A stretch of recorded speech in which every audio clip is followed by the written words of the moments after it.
Sa ngalan ng Ama at ng Anak at ng Espiritu Santo, Amen.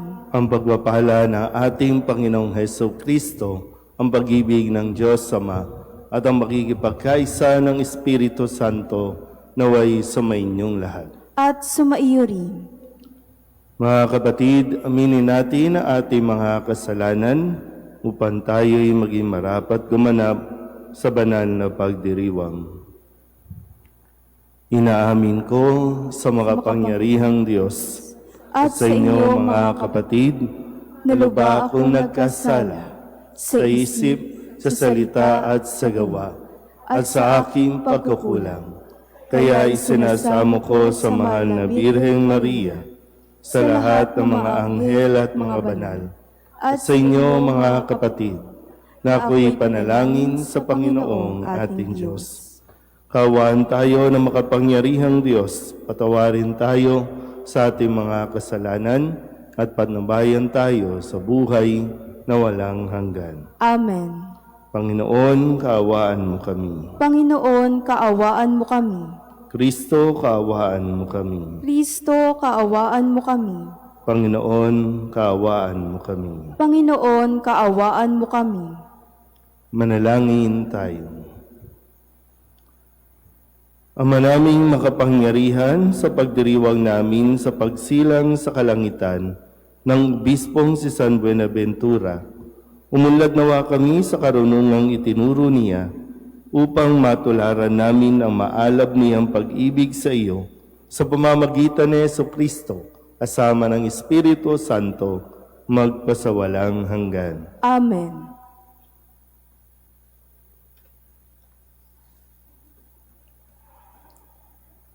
Pagbasa mula sa aklat ni Propeta Isaías. Ito ang sinabi ng Panginoon, "Ikaw, Assyria, ang gagamitin kong pamalo at malupit na kasangkapan ng aking galit. Susuguin ko siya laban sa isang bayang tampalasan, sa bayang kinapupuotan ko, upang ito'y wasakin at samsaman ng lahat ng yaman, at yuyurakang parang putik sa lansangan. Ngunit wala ito sa kaniyang isipan, hindi ito ang kaniyang hangad. Ang layunin niya'y manira at magpasuko ng maraming bansa, sapagkat ganito ang sabi niya, nagawa ko iyan pagkat ako'y malakas, marunong at matalino. Inalis ko ang hangganan ng mga bansa at sinamsam ko ang kanilang mga kayamanan at ibinagsak sa lupa ang mga nakaluklok sa trono. Kinamkam ko ang kayamanan ng mga bansa na parang kumukuha ng pugad ng mga ibon. Dinampot ko ang buong daigdig na parang dumadampot ng itlog na iniwan ng inahin. Walang pakpak na pumagaspas, ni huning narinig. Makapagmamalaki ba ang palakol sa may-ari nito? Makapagmamataas ba ang lagari sa gumagamit niyon? Ang baston pa ba ang magwawasiwas sa may hawak nito? Kaya nga, ang magigiting niyang mandirigma ay pagkakasakitin ng Panginoon, at sa ilalim ng kanilang maringal na kasuotan, mag-aapoy sa init ang kanilang katawan, parang sigang malagablab. Ang salita ng Diyos. Salamat sa Diyos. Ang pooy di tatalikod sa kaniyang hirang na lingkod. Ang pooy di tatalikod sa kanyang hirang na lingkod. Yaong mga hinirang mo ay kanilang nililipol. Inaapi nila yaong tinubos mo, Panginoon. Ang mga ulila, balot mamamayan ng ibang bansa, pinapatay nila ito at kanilang pinupuksa. Ang pooy di tatalikod sa kanyang hirang na lingkod. Madalas na sinasabi, hindi kami pansin ng Diyos. Hindi kami nakikita ni pansin ng Diyos ni Jacob. Unawain ninyo, bayan, kayong pahat ang isipan. Hanggang kailan pa durunong kayong mga taong mangmang. Ang pooy di tatalikod sa kanyang hirang na lingkod. Itong Diyos na lumikha nitong ating matatainga, akala ba ninyo'y bingi at ni hindi makakita? Sa lahat ng mga bansa, di ba siya ang hahatol? Di ba siyang guro nila pagkat siya ang marunong? Ang pooy di tatalikod sa kanyang hirang na lingkod. Ang lingkod ng Panginooy hindi niya iiwanan. Yaong mga hirang niya'y hindi niya tatalikdan. Mababalik sa matuwid ang ganap na katarungan. Diwang ito ang susundin ng tapat ang pamumuhay. Ang pooy di tatalikod sa kanyang hirang na lingkod. Magsitayo.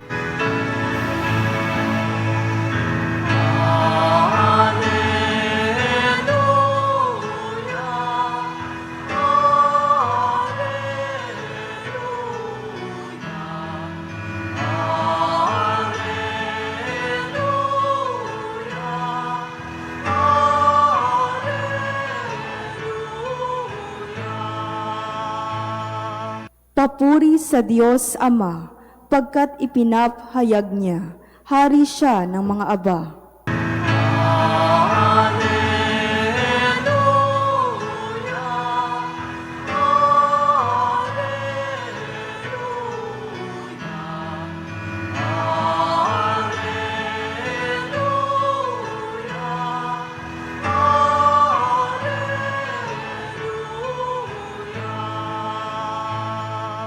Sumainyo ang Panginoon. At sumaiyo rin. Ang mabuting balita ng Panginoon ayon kay San Mateo. Papuri sa iyo, Panginoon. Noong panahong iyon, sinabi ni Jesus, "Pinasasalamatan kita, Ama, Panginoon ng langit at lupa, sapagkat inilihim mo ang mga bagay na ito sa marurunong at matatalino at inihayag sa mga may kaloobang tulad ng sa bata. Oo, Ama, sapagkat gayon ang kinalulugdan mo. Ibinigay sa akin ng aking Ama ang lahat ng bagay. Walang nakakakilala sa anak kundi ang Ama, at walang nakakakilala sa Ama kundi ang anak at yaong marapating pagpahayagan ng anak." Ang mabuting balita ng Panginoon. Pinupuri ka namin, Panginoong Hesukristo. Isang magandang umaga po sa inyong lahat. Ngayon po ay Miyerkules at ating ginugunita ang kapistahan ni San Buenaventura, isa sa mga obispo at pantas ng simbahan, at sa tulong nawa ni San Buenaventura ay atin pong matanggap, maabsorb ang mensahe ng ating Panginoon sa pahayag ng Ebanghelyo mula kay San Mateo. Kanina po pinagmamasdan ko po kayo, no? Lahat naman tayo dito parang karamihan. Iilan lang, mga dadalawa, tatlo ang medyo bata. Pero marami sa atin mga 50 na, mga senior na. Ano ba? Kaya pa ba? Kaya pa. I mean, no, yung minsan kasi sa ating ebanghelyo, ang sabi ni Kristo, "Pinasasalamatan kita, Ama, dahil inihayag mo ang mga bagay na ito, hindi sa marurunong at matatalino, kundi sa mga may kaloobang tulad ng sa bata." Kaya itong mga nakalipas na linggo, naririnig natin na gumagamit si Kristo ng mga talinghaga. Ang mga talinghaga, ito yung mga nakikita, ginagamit, nararanasan ng mga ordinaryong tao, ordinaryong mamamayan, o kung ituring ng lipunan noon, mga mabababang uri kasi hindi nga sila nakapag-aral. Ang mga nakakapag-aral ay yung may mga estudyante, mga tinatawag na guro, mga pariseyo, eskriba. Ito yung mga ang tingin sa sarili at ng lipunan, nakakaangat sa buhay, matatalino. Ngayon, sabi ko kanina, marami sa atin dito, papunta na sa, iba nga retired na, no? Iba papunta na sa retarded. No? Kaya sinasabi ko, tinatanong ko, kaya pa bang, ibig sabihin, kaya mo pa bang mag-absorb? Kasi yung sa matatalino, mahuhusay, kumpara sa mga may kaloobang tulad ng sa bata, ibig sabihin, di ba pag bata, marami pa siyang kayang i-absorb. Kasi wala pa wala pang laman. Kaya kahit anong sabihin natin, maganda man o hindi, pumapasok sa isipan ng bata Yun yung natututunan niya. Ibig sabihin, kayang tumanggap ng tumanggap. Pero kapag ang isang tao, tingin niya sa sarili niya, matalino na siya, punong-puno na ng kanyang sarili, kaya nahihirapang i-absorb maging ang salita ng Diyos. Bata ka man o matanda sa edad, pero kung iisipin mo na alam mo na ang lahat, may hirapan talagang pumasok ang salita ng Diyos sa atin at hindi natin makikilala ang pagpapakilala tungkol sa paghahari ng Diyos. So ang paanyaya marahil, no? Maging bukas tayo lagi sa salita ng Diyos. Napakarami pa nating hindi alam at gustong ibigay ng Diyos ito sa atin. Marami pang gustong ituro ang Diyos at gusto niya talagang matutunan natin ang tungkol sa paghahari ng Diyos para makarating tayo sa langit. Pero kung igigiit natin, alam ko na yan, matalino ako magaling ako, sarado talaga ang ating isipan. Kaya nga sa lipunan natin ngayon, di ba, no? Marami tayong napapansin o nakikita. Nagtataka tayo kasi mga matatalino, mga ibinibida yung sarili. Ako nagtapos sa UP, sa Lasal, sa Ateneo. Diba? Ganyan ang mga bida-bida ngayon sa social media. Kaya alam ko yan. Alam ko yung tungkol sa batas na yan.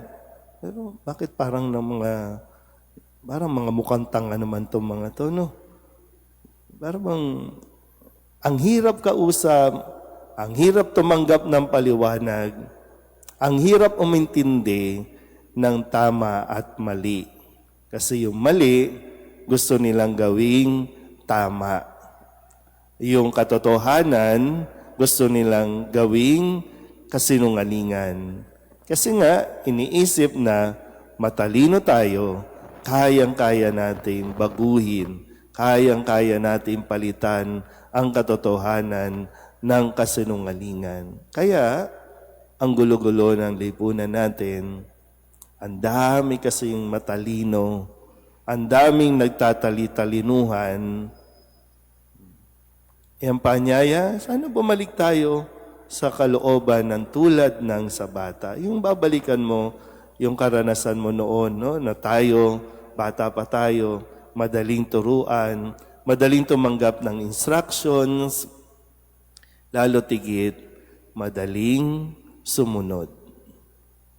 Kaya ito yung ipinagpapasalamat ng Panginoong Hesus sa kanyang Ama para sa mga tao na marunong tumanggap ng kanyang kalooban. Amen.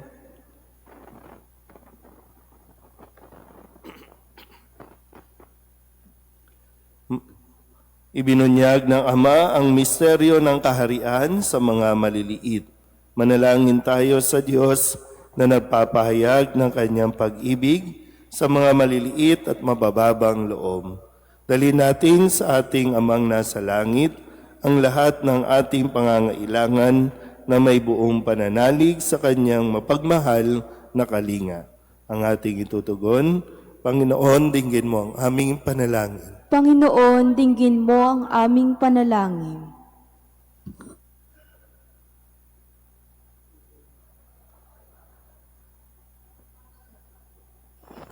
Ang simbahan naway bigyan ng higit na pansin ang mga dukha. Manalangin tayo sa Panginoon. Panginoon, dinggin mo ang aming panalangin. Ang mga pinuno ng gobyerno naway pakinggan ng mga hinaing at pangangailangan ng pinakamahirap na mamamayan. Manalangin tayo sa Panginoon. Panginoon, dinggin mo ang aming panalangin. Ang mga bata naway makilala ang Diyos sa pamamagitan ng ating pagtuturo at halimbawa. Manalangin tayo sa Panginoon. Panginoon, dinggin mo ang aming panalangin. Ang mga may sakit naway makatagpo ng kalinga at kagalingan mula sa mga taong nag-aaruga sa kanila. Manalangin tayo sa Panginoon. Panginoon, dinggin mo ang aming panalangin. Upang mamayani ang kapayapaan sa gitnang silangan at sa buong mundo, at ipag-adyanawa ang sangkatauhan sa karahasan, kasakiman at pang-aabuso ng kapangyarihan na nagdudulot ng paghihirap at kamatayan sa marami. Manalangin tayo sa Panginoon. Panginoon, dinggin mo ang aming panalangin. Upang ang lahat ng mga nagdurusa dahil sa kalupitan ng digmaan ay daglian ng makaranas ng kapayapaan at mabuhay ng may kapanatagan at kalayaan. Manalangin tayo sa Panginoon. Panginoon, dinggin mo ang aming panalangin. Ang lahat ng mga namatay naway magkaroon ng kasiyahan sa walang hanggang kaligayahan sa kaharian ng Diyos. Manalangin tayo sa Panginoon. Panginoon, dinggin mo ang aming panalangin. Dulog din natin sa Panginoon ang ating mga personal na kahilingan, mga panalangin para sa ating mga pamilya. Ganon din ang mga kahilingan ng lahat ng mga nanonood sa online. Lahat ng mga misang pasasalamat, special na intensyon, agarang paggaling ng mga may sakit at ang mga kaluluwa na inihiling na ipagdasal sa misang ito. Ang lahat ng ito ay hinihiling namin sa ngalan ni Kristong aming Panginoon. Amen. Handog namin sa iyo, Ama, ang tinapay at alak na ito. Handog ng bayang umaasa, sumasamba't nagmamahal sa iyo. Handog namin sa iyo, Ama, ang tinapay at alak na ito. Handog ng bayang umaasa, sumasamba't nagmamahal sa iyo. Manalangin kayo mga kapatid upang paghahain natin ay kalugdan ng Diyos Amang makapangyarihan. Tanggapin nawa ng Panginoon itong paghahain sa iyong mga kamay, sa kapurihan niya at karangalan, sa ating kapakinabangan, at sa buong sambayanan niyang banal. Ama naming lumikha, tunghayan mo ang mga alay na nasa dambana. Ngayon kami naghahain para kay San Buenaventura ay magunita sa ikapagpapatawad ng aming mga kasalanan at sa ikatutupad ng aming pagsamba sa iyong ngalan sa pamamagitan ni Jesucristo kasama ng Espiritu Santo magpasawalang hanggan. Amen. Sumainyo ang Panginoon. At sumaiyo rin. Itaas sa Diyos ang inyong puso at diwa. Itinaas na namin sa Panginoon. Pasalamatan natin ang Panginoong ating Diyos. Marapat na siya ay pasalamatan. Ama naming makapangyarihan, tunay ngang marapat na ikaw ay aming pasalamatan sa pamamagitan ni Jesucristo na aming Panginoon. Ngayong si San Buenaventura ay pinararangalan sa pamumuhay niyang totoong uliran at pagiging maaasahan sa panunungkulan, kaya't si Jesucristo na maaasahan sa katapatan ay inihahayag sa pangangasiwa sa sambayanan. Ang malasakit ng mga ulirang tagapangasiwa noon ay napapatuloy magpahanggang ngayon sa mga panalangin kanilang iniuukol kaysa ng sambayanan mong dito'y nagtitipon. Kaya kaysa ng mga anghel ang sisiawin ng papuri sa iyo na walang humpay sa kalangitan, kami nagbubunyi sa iyong kadakilaan.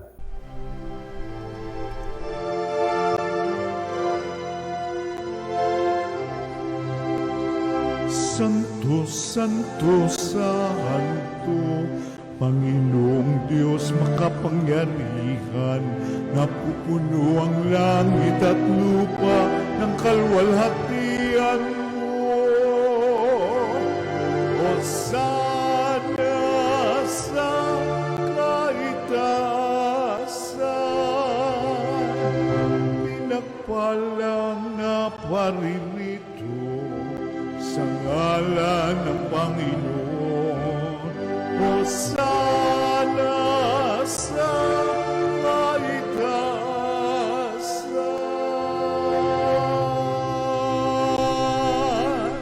Ama naming banal, ikaw ang bukal ng tanang kabanalan.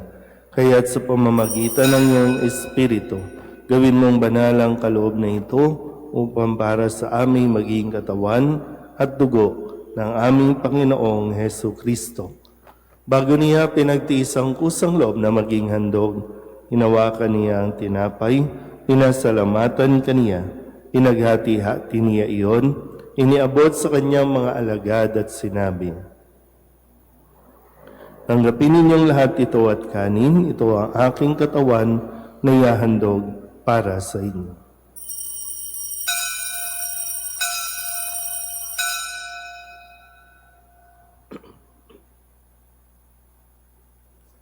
Gayun din naman nang matapos ang hapunan, hinawakan niya ang kalis, muli kaniyang pinasalamatan, iniabot niya ang kalis sa kanyang mga alagad at sinabi,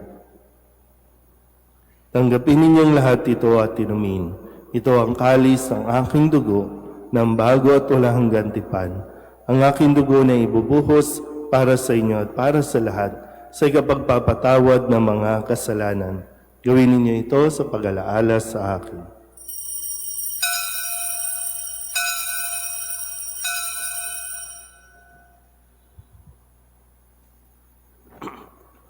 Ipagbunyi natin ang misteryo ng pananampalataya. Si Kristo'y namatay, si Kristo'y nabuhay, si Kristo'y babalik sa wakas ng panahon. Ama, ginagawa namin ngayon ang pag-alaala sa pagkamatay at muling pagkabuhay ng iyong anak, kaya't iniaalay namin sa iyo ang tinapay na nagbibigay buhay at ang kalis na nagkakaloob ng kaligtasan. Kami napapasalamat dahil kami iyong minarapat na tumayo sa harap mo para maglingkod sa iyo. Isinasamo namin kami magsasalo-salo sa katawan at tugo ni Kristo ay mabuklod sa pagkakaisa sa pamamagitan ng Espiritu Santo. Amalingapin mo ang iyong simbahang laganap sa buong daigdig. Puspusin mo kami sa pag-ibig kay San Leon na aming Papa at ni Jose na aming Obispo at ng Tanang Kaparian. Alalahanin mo sina Salvador at Estrella na tinawag mo mula sa daigdig na ito. Nung sila'y binyagan, sila'y nakaisa ni Kristo sa pagkamatay. Ngayong sila'y pumanaw, naway makaisa sila ni Kristo sa pagkabuhay. Alalahanin mo rin ang mga kapatid naming nahinlay na may pag-asang sila'y muling mabubuhay, gayon din ang lahat ng mga pumanaw. Hawaan mo sila at patuloyin sa iyong kaliwanagan. Hawaan mo at pagindapating kaming lahat na makasalo sa iyong buhay na walang wakas. Kaysa na mahal na Birheng Maria na Ina ng Diyos, ng kabiyak ng puso niyang si San Jose, kaysa ng mga apostola, ng lahat ng mga banal na namuhay dito sa daigdig ng kalugod-lugod sa iyo, may pagdiwang nawa namin ang papupuri sa ikararangal mo sa pamamagitan ng iyong anak na aming Panginoong Hesu Kristo.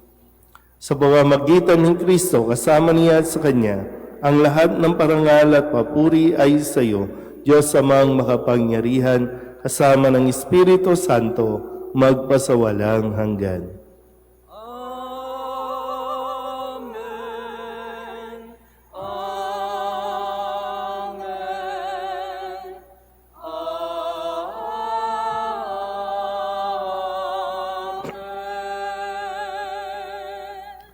Sa tagubilin ng mga nakagagaling na utos at turo ni Jesus sa Panginoon natin na Diyos, ipahayag natin ang lakas loob.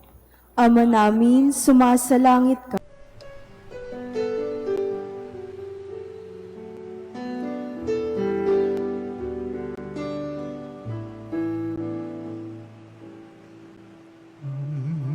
namin sumasalang ka, sambahin ang ngalan mo,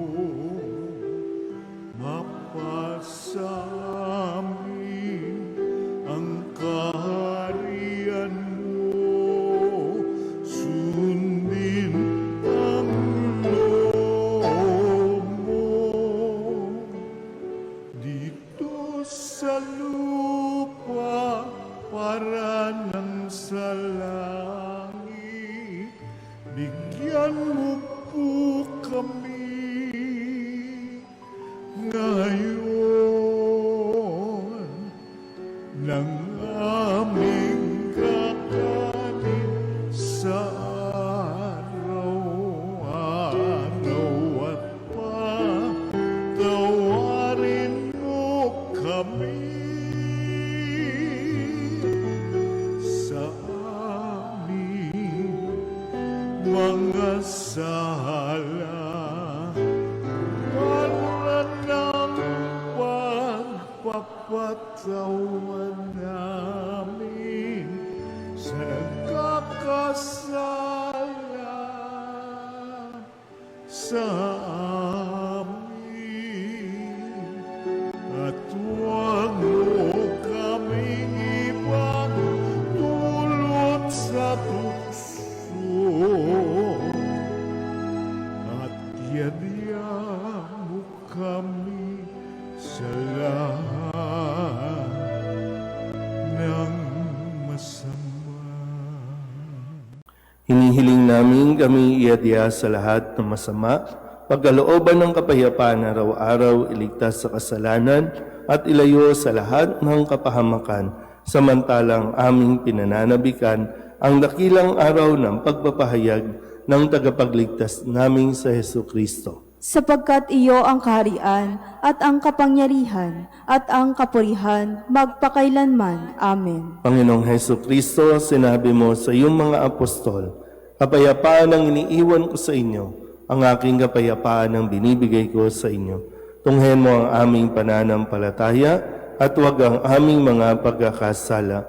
Pagkalooban mo kami na kapayapaan at pagkakaisa ayon sa iyong kalooban, kasama ng Espiritu Santo, magpasawalang hanggan. Amen. Ang kapayapaan ng Panginoon ay laging sumainyo. At sumaiyo rin. Magbigayan tayo ng kapayapaan sa isa't isa.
Ito ang kordero ng Diyos. Ito ang nag-aalis ng kasalanan ng sanlibutan. Mapalad ang mga inaanyayahan sa kanyang piging. Panginoon, hindi ako karapat-dapat na magpatuloy sa iyo, ngunit sa isang salita mo lamang ay gagaling na ako.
Manalangin tayo.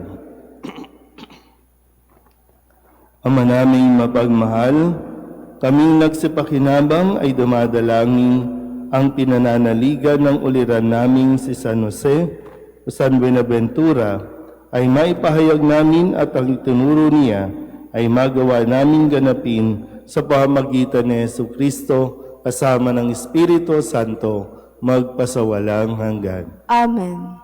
Sumainyo ang Panginoon. At sumaiyo rin. At pagpalain kayo ng makapangyarihang Diyos, Ama at Anak, at Espiritu Santo. Amen. Tapos ang banal na misa, humayo tayo sa kapayapaan ni Kristo. Salamat sa Diyos. Magandang umaga po.